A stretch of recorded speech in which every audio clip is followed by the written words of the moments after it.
Hello, good morning guys. Welcome to my YouTube channel. Today I shall teach you the central idea of the first poem of class 10th, dust of snow. ठीक है, आज मैं आपको dust of snow का central idea बताने जा रहा हूँ. ठीक, बिना देर के स्टार्ट करते हैं. Dust of snow is a very interesting poem. Dust of snow बहुत इंटरेस्टिंग पोएम है.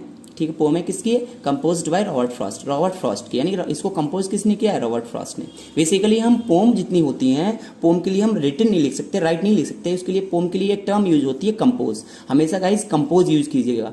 ठीक है, और लेटर और चैप्टर्स होते हैं, और जितने भी प्रोज यानी कि प्रोज में जितना भी यूज करते हैं हम राइट यूज करेंगे. प्रोज में राइटर्स होते हैं, और पोइट्री सेक्शन होता है, इनकी जितनी पोम्स होती हैं उसके लिए हम लोग कंपोज यूज करेंगे. ठीक है, तो यहाँ पे क्या यूज किया मैंने? कंपोज.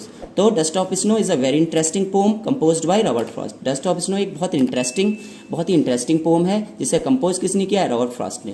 इन इट, इसमें the poet described. In it, इसमें कभी डिस्क्राइब करता है, वर्णन करता है अबाउट कंट्रेरी थिंग्स, यानी कि उल्टी विपरीत वस्तुओं के बारे में वर्णन करता है.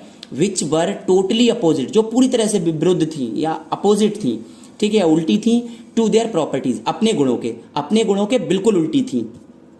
जैसे उन्होंने क्या बोला है? The crow, the hemlock tree, the dust are the signs of negativity.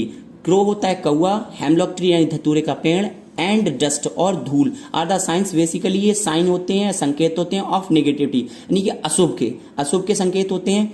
That, क्या बोला उसने फिर? That make the people think, ये लोगों को सोचने पे मजबूर करते हैं. दैट की समथिंग रॉन्ग, कुछ भी गलत, रॉन्ग यानी कुछ भी अशुभ, इज गोइंग टू हैपन, कुछ भी अशुभ होने वाला है. मतलब ये चीजें ऐसे सिंबल्स होते हैं, संकेत होते हैं, जिससे लोगों को ये सोचने पे मजबूर होते हैं लोग कि इनको मिलने के बाद या इनके कॉन्टेक्ट में आने के बाद कुछ भी अशुभ होने वाला है.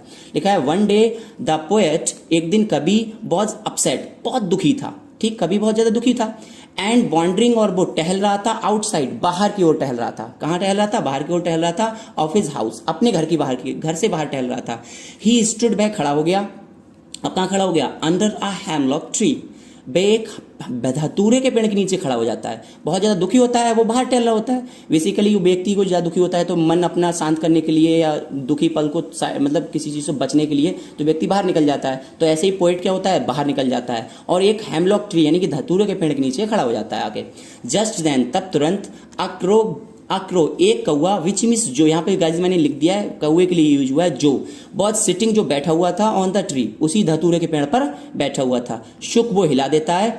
एंड मतलब वो शुक मतलब वो कौआ हिलता है. And snow fell on the poet, और स्नो मीन्स जो बर्फ होती है धतूरे के पेड़ पर जमी हुई, वो क्या हो जाती है? गिर जाती है, कवि के ऊपर गिर जाती है, यानी पोएट के ऊपर गिर जाती है. विच, जिसने, ये विच यूज हुआ है किसने? किसके लिए यूज हुआ है? ये स्नो के लिए यूज हुआ है विच. तो विच मीन्स जिसने, यानी कि बर्फ ने, मेड हिम हैप्पी, यानी कि जिसने क्या कर दिया उसे? कवि को खुश हो जाता है, यानी कवि को खुश कर दिया. जैसे ही बर्फ उसके ऊपर स्नो पार्टिकल्स गिरते हैं और उससे जो पोएट होता है वो बहुत ज्यादा सैड होता है, वो एकदम खुश हो जाता है. क्लियर? दस मीन्स इस प्रकार. दस his rest of the day, उसका जो बचा हुआ दिन था, यानी कि आधा दिन तो उसने खराब कर दिया था पोएट ने अपने सैडनेस में.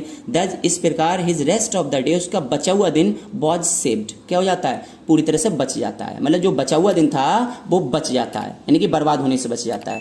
ठीक, द डे, अब लिखा है दिस पोम गेव अस, ये जो पोम है, गेव अस, हमें देती है मैसेज, हमें एक मैसेज देती है, यानी कि इस पोम से हमें एक मैसेज मिलता है. दैट की वी शुड होप, हमें होप, आशा करनी चाहिए या उम्मीद करनी चाहिए. फॉर द बेस्ट, हमेशा किसकी उम्मीद करनी चाहिए? अच्छे होने की उम्मीद करनी चाहिए, यानी कि कोई भी चीज हमारे लिए बुरी नहीं होती है. ये पोएम में ये हमें पोएम मैसेज देती है कि हमें हमेशा अच्छे होने की या हमेशा अच्छा सोचना चाहिए, या क्या है, हमेशा ऑप्टिमिस्ट रहना चाहिए, हमें अच्छा सोचना चाहिए. कुछ भी हमें जो भी सोचना चाहिए, चाहे कितनी भी बड़ी बुरी चीज हो, हमेशा वो चीज हमारे लिए कभी भी बुरा नहीं कर सकती जब तक हम उसके बारे में बुरा नहीं सोचते हैं. क्लियर? आई थिंक आपको समझ में आ गया होगा. ठीक है, ऐसी और इन्फॉर्मेशन के लिए मेरे चैनल को सब्सक्राइब कीजिए. Thank you.